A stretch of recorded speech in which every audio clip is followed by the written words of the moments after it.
ያን ጎሳ እንዲያከብሩ ሌላው እንደውም የዛ ጎሳ አባል ነኝ እስከ ማለት ድረስ እንዲደርስ አደረገ በአንዲት የግጥም ስንኝ ማለት ነው ስነ ጽሁፍ ጋር ያላቸው አታችመንት በጣም ከፍተኛ ነበር ታዲያ ቁርአን ሲመጣ ይህንን ቻሌንጅ በሚያደርግ ይህንን የስነ ጽሁፍ ብቃታቸውን በሚፈታተን የቋንቋ ልቀት ነው ቁርአን የመጣው الإعجاز اللغوي የሚባለው የቁርአን ቋንቋዊ ተአምር ይዞ ነው የመጣው እንደውም ቁርአን ጥያቄ አቀረበላቸው ምን አላቸው እስኪ ሁለት አንቀጾች ቁርአንን የሚመስል አምጡ አላቸው አንድ አንቀጽ አምጡ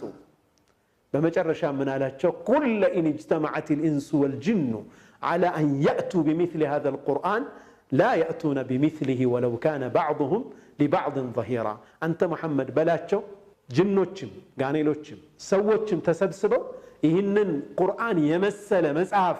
ለማምጣት ቢሞክሩ አይችሉም ማለት አላህ Subhanahu Wa Ta'ala አንዱ አንዱን እየረዳ እንኳን ቢሆን አይችሉም ማምጣት የሚችሉት አይደለም ይህ ከአላህ Subhanahu Wa Ta'ala የሆነ ቃል ነው ይላቸዋል ቀጣዩን ፕሮግራም ኢንሻአላህ በሚቀጥለው ቀን